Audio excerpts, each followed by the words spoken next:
Have you ever told yourself, I can stop anytime, this is just a small temptation? You try to walk away, but something keeps pulling you back. The thoughts, the desires. They don't just visit you anymore, they dominate you. You fight. You pray. And still, you feel chained. So let me ask you, is this just your flesh? Or is it something more? Lust isn't just a fleeting feeling. It isn't just a moment of weakness or a random temptation. For many people, it's become a trap, a spiritual prison, and the worst part? Most walk into it without even realizing it. Because the truth is, not all struggles are physical, some are spiritual.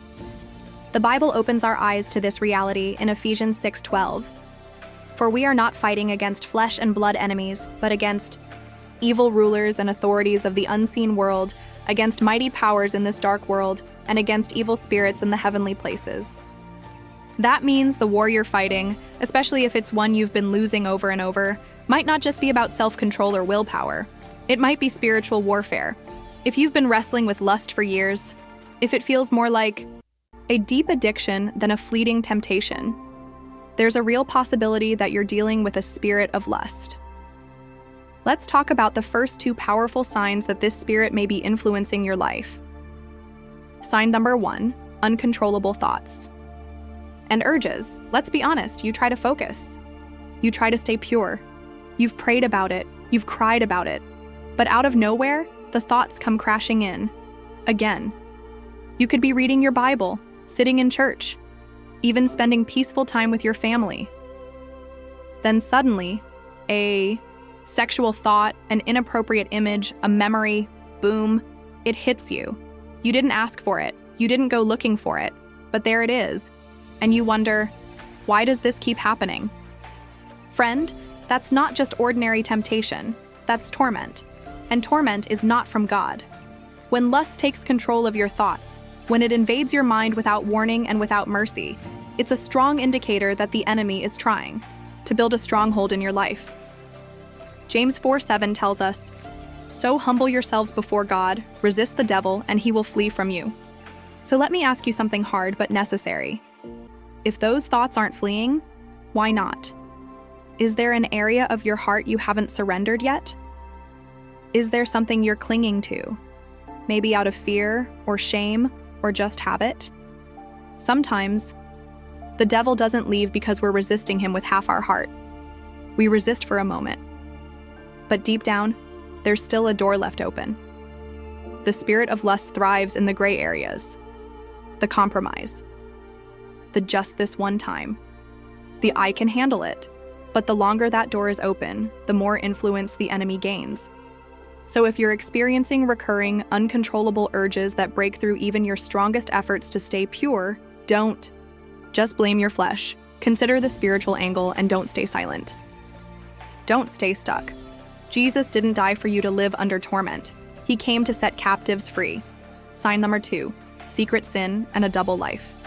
This is where things get even more real. One of the biggest red flags that the spirit of lust is at work in someone's life is when it forces you into hiding. You start keeping secrets. You live one way in public and another way in private. Maybe you're active in church. Maybe people admire you. Maybe you're known for being strong in your faith. But when the door is closed, when the lights are off, there's another version of you that no one sees. That's not just shame. That's spiritual bondage. And I want you to hear this clearly. The devil loves secrecy because secrecy gives him power. The longer you hide it, the longer you pretend it's not that bad. The deeper his roots go. But God doesn't bring things to light to humiliate you. He does it to heal you. Luke 8:17 says, "For all that is secret will eventually be brought into the open, and everything that is concealed will be brought to light and made known to all." That verse isn't a threat. It's an invitation. It's God saying, let's deal with this together. Let's bring it out into the light where it loses its power. Living a double life is exhausting. You're constantly managing appearances. You're constantly carrying guilt. You lose your joy, your peace, even your spiritual hunger. If you feel like you're hiding, if lust has you living two lives, please know that freedom is not only possible, it's promised in Christ. The first step? Tell someone, break the silence, expose the lie, and let God begin to do what only He can, restore you from the inside out. Sign 3. Addiction to lustful content. Let's go deeper. Maybe you're not just struggling with thoughts. Maybe you've fallen into something more tangible, more visible, more addictive. Pornography, seductive social media accounts, explicit books or movies.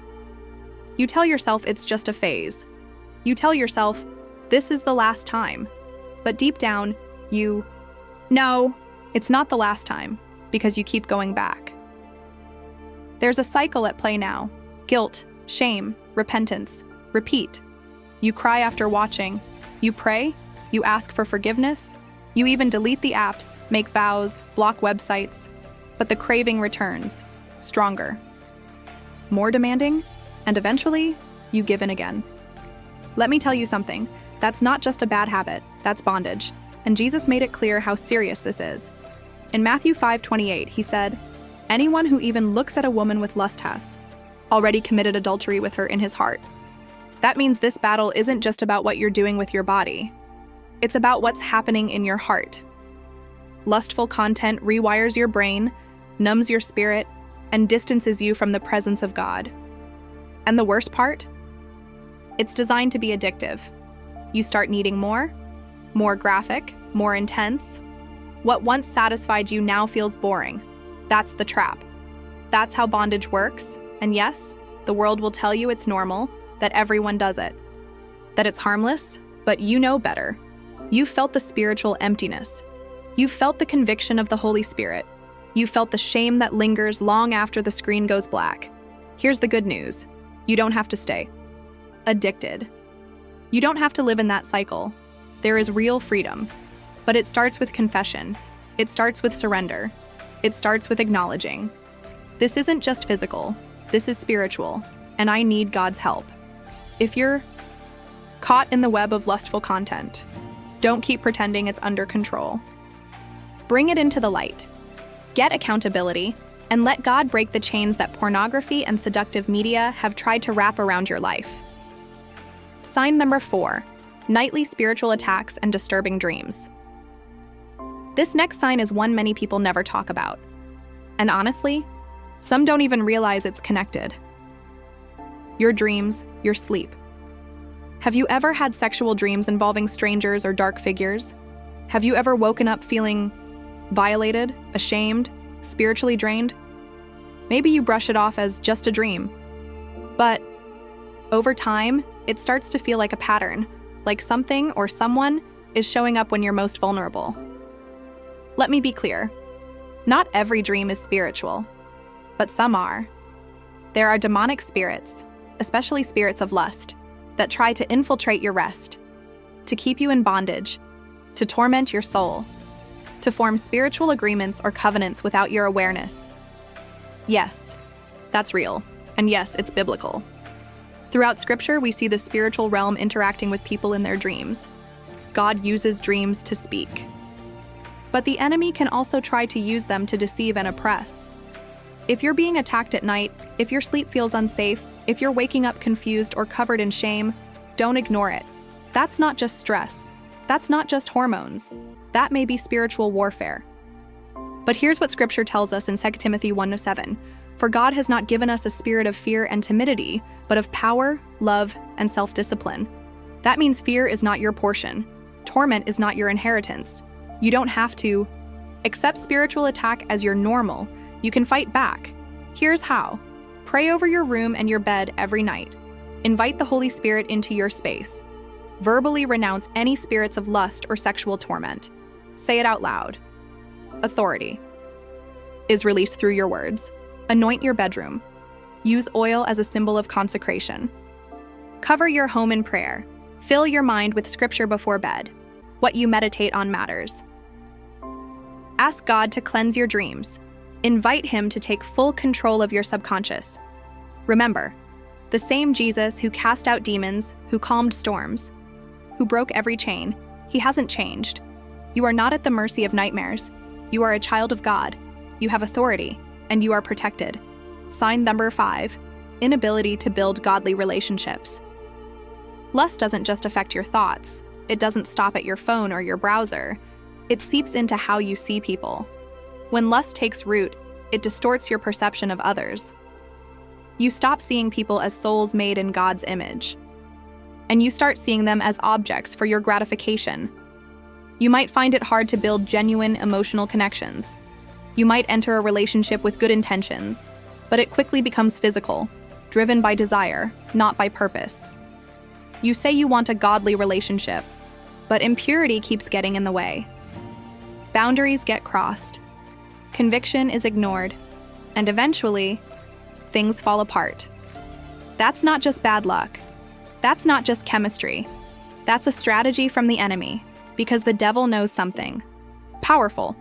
Godly relationships lead to godly marriages, and godly marriages, they produce strong families, healthy ministries, powerful legacies. So what does the enemy do? He attacks it early, before it can even begin. He entangles hearts in lust before love ever has a chance to grow. Paul doesn't sugarcoat this in 1 Corinthians 6:18. Run from sexual sin. No other sin so clearly affects the body as this one does. For yeah, sexual immorality is a sin against your own body. Sexual sin doesn't just hurt others. It wounds you. It clouds your judgment. It blinds your discernment. And it breaks down the very intimacy and trust that godly relationships are built on. If you find yourself unable to form healthy spiritual connections, if lust keeps creeping into your friendships or dating life, it's time to step back and ask, God, is this a spiritual battle I've been ignoring? Because real love, the kind that lasts, isn't built on lust. It's built on Christ, on purity, on respect, on truth. And when you let God heal your heart, He'll restore your ability to love others the way He intended. With eyes of purity, not desire. With purpose, not pressure. With honor, not objectification. Sign number 6, feeling distant from God. This final sign might be the most painful of all. Lust doesn't just break boundaries, it breaks intimacy with God. You try to pray, but the words feel dry. You open your Bible, but the pages don't speak to you. You enter worship, but your heart feels cold, disconnected. And then the voice comes, that accusing voice. God won't listen to you now. Look what you've done. You're too dirty, too far gone, too broken. That voice isn't conviction. That's condemnation. And it comes straight from the enemy. The devil knows he can't separate you from God's love, but he'll do everything he can to make you feel unworthy of it.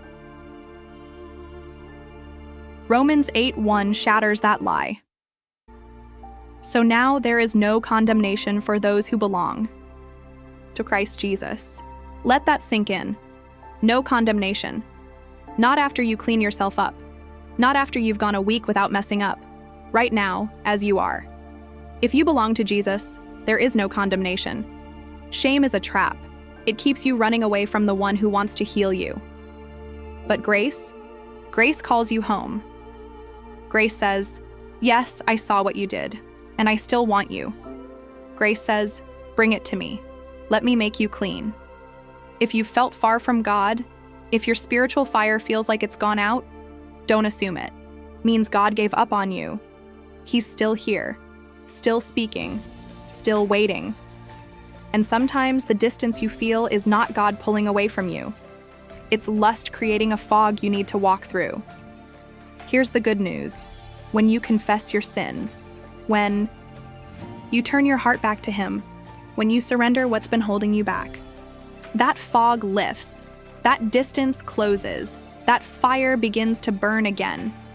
Because your Father isn't waiting with a list of what you've done wrong. He's waiting with open arms. So let's recap these last 2 signs. 4, inability to build godly relationships. When lust keeps sabotaging your connections, that's not a coincidence. It's an attack. Feeling distant from God. When shame keeps you from prayer, from worship, from peace. That's not how your Father works. But here's the truth that breaks every lie. You are not beyond restoration. You are not too far gone. And you are not defined by what you've done, but by what Jesus did for you. So if these signs hit home, don't run from God. Run to Him. He's not angry. He's not distant. He's ready to heal, to forgive, to restore. Lust may be powerful, but it's no match for the love of God. If any of these signs have shown up in your life, this is not a message of shame. This is a call to freedom. The spirit of lust is real, but so is the Holy Spirit, and He is stronger. So take that first step today. Repent. Renounce the spirit of lust. Replace it with the Word of God. And reach out. Get help. Get accountability. Get healing. Your freedom story can start now. And if this message spoke to you, share it, leave a comment, subscribe for more. And remember, you are not alone in this fight. Jesus is with you, and whom the Son sets free is free indeed.